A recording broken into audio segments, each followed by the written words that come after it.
안녕하십니까. 경제적 자유아빠 달봉이 아빠입니다. 자, 여러분 간밤에 잘 주무셨습니까? 오늘은 미국 장이 들어서지 않습니다. 물론 20일 장이 들어서지 않지만 그래도 이번 주 마감을 하는 차원에서 여러분하고 함께, 자, 일전에 미국 그 H20이죠. 엔비디아 20 이 수출 제한 때문에 엔비디아가 상당히 큰 타격을 받았습니다. 물론 한간에는 하이닉스보다 삼성전자의 치명타라고 얘기는 하지만 사실상 여기 얘기부터 하고 매크로적인 얘기, 그리고 삼성전자가 지금 스마트폰과 관련해서 어떻게 보면 반도체 다음, 옛날에는 과거에는 스마트폰 자체가 상당한 효자 노릇을 했습니다. 자, 이 스마트폰은 계속해서 꾸준한 베스트셀러 분명히 맞습니다. 그 얘기 1위 탈환했다는 얘기까지 후반에 바로 말씀드리고, H20이 지금 엔비디아 폭락과 관련해서 삼성전자에 과연 얼마만큼의 영향력이 있을지 그 얘기 간단하게 풀어보고 바로 스마트폰 1위 탈환과 관련된 아주 영광스러운 얘기까지 해보도록 하겠습니다.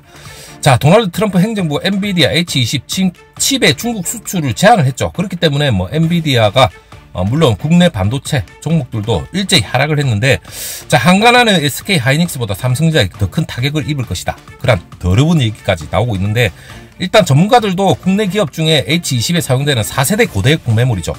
이걸 공급하는 삼성전자가 가장 큰 영향을 받을 것이다 봤는데, 물론 5세대 HB를 주력을 하는 SK 하이닉스보다 더 큰 손실을 입을 수 있다는 건 어느 정도의 말은 맞습니다. 하지만 반도체 업계 전문가들은 엔비디아의 HBM3를 주력으로 공급하는 곳이 삼성전자 마이크론인데, H20뿐만 아니라 더 낮은 사양의 상품과 수출 제한이 강화될 수 있는 만큼 SK 하이닉스보다는 삼성전자가 더 큰 타격을 받을 수 있다, 이렇게 얘기를 했지만, 다만 이러한 알제가 실적에 미치는 영향을 단기에 그칠 것이란 전망, 이 얘기가 오히려 더 강합니다. 왜냐하면 어느 정도 이게 단기전으로 갈 수밖에 없는 이유가, 자, 트럼프 대통령이 지금 매크로적인 환경으로 봤을 적에도 지금 계속해서 관세와 관련해서 악재를 나르고 있지만, 일단은 간밤에 지금 파월이죠. 파월을 상당히 비판을 했죠. 비판을 하면서 그러면서 어느 한 구석에는 중국하고 유럽 관세 협상이 잘 되고 있다 발언을까지 했습니다. 그렇기 때문에 어느 정도의 가능성, 합의에 관련된, 협상과 관련된 그러한 뉘앙스는 분명히 던졌다. 그 때문에 간밤에 미국 증시도 어느 정도 혼조세로 마감을 했고, 파월 의장 또한 관세가 부과가 되면 따라서 금리를 조속히 인하할 것이라는 희망, 물론 연준 관리들은 트럼프 무역 정책이 더 명확해질 때까지는 기다릴 것이라 찬물을 끼얹었지만, 이거 역시도 어느 정도 수순에서 마무리가 되면서 트럼프 대통령이 중국하고 유럽연합과 관련해서 무역 협상이 타결될 것이다 기대를 했고, 그리고 한때는 이 말 자체도 그래도 긍정적인 요소로서 한때 미국 증시가 상승까지도 했습니다. 하지만 마지막에는 방향성을 잡지 못하고 어느 정도 혼조로 마감했지만, 일단 H20과 관련해서는 일단은 자국의 반도체 엔비디아를 그냥 무너지게는 절대 남겨둘 수가 없죠.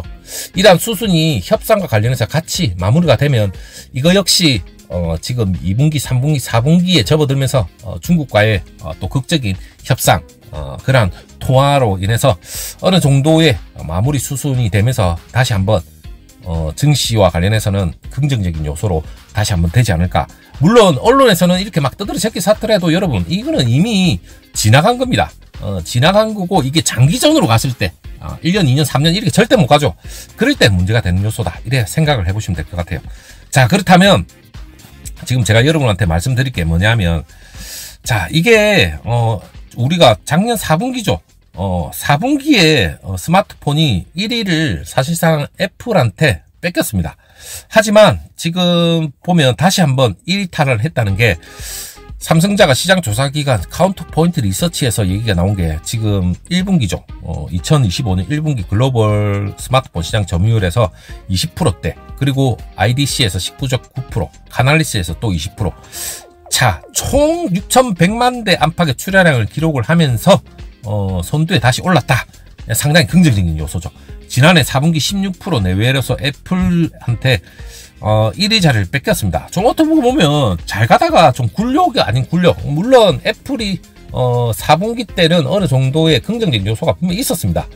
자, 이러한 새 기관의 올해 초 갤럭시 S25 시리즈 흥행과 새로운 갤럭시 A 시리즈 출시로 인해서 출하량 증가 덕분이라 이렇게 분석을 하고 있는데, 자, 일단 갤럭시 S25 시리즈 자체가 지난 1월 출시 이후에 역대 갤럭시 시리즈 중 최단 기간인 21일 만에 국내 판매량 100만 대를 돌파를 하면서 지난 3월 미국 소비자 전문지 컨슈머 리포트죠.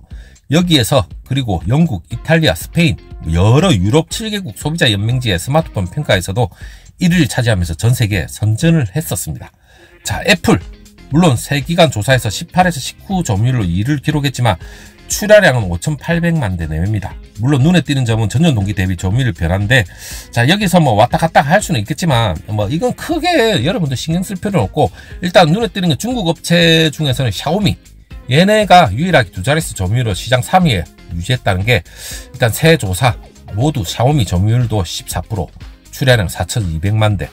자, 일단 여러 중국 얘네들의 약진, 물론 자국 시장에 중국의 강력한 반등이 있었기 때문에 물론 그렇게 나왔다 이래 보시면 될 것 같고, 자, 일단은 올해 1분기 전 세계 스마트폰, 전 세계입니다. 스마트폰 출하량이 전년 동기 대비 1에서 3% 성장한 것은 상당히 스마트폰 시장에서도 상당히 긍정적인 요소다 이렇게 받아들이면 될 것 같고, 일단 스마트폰 시장 자체가 정보기술 기기 수요 부진으로 인해서 2023년 물론 내리막길이었습니다.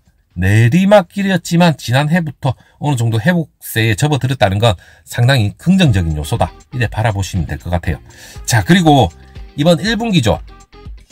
1분기 성장세는 분명히 신흥시장의 부상, 그리고 미국 도널드 트럼프 행정부의 관세 폭탄, 올해 어떻게 보면 관세 폭탄 영향 때문에 좀 더 1분기에 막 이런 영향이 없지 않아 있었던 것 같아요.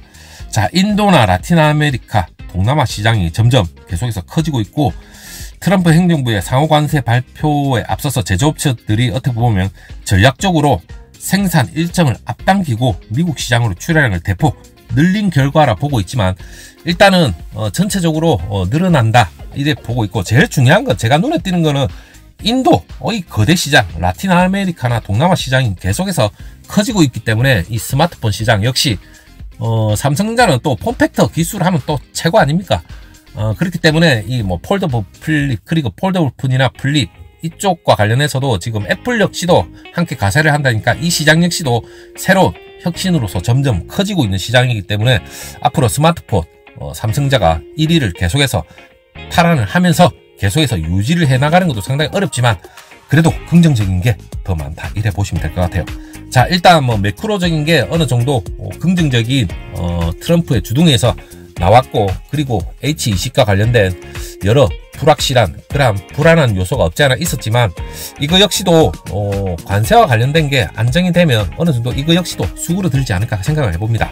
자, 여러분 힘내시고, 오늘 뭐 또 삼성자가 뭐 오르고 내리고 여기에 너무 연연해 하지 마시고 좀 더 기다리시고 무조건 일단 들고 가시는 게 최고다 이래 보시면 될 것 같아요.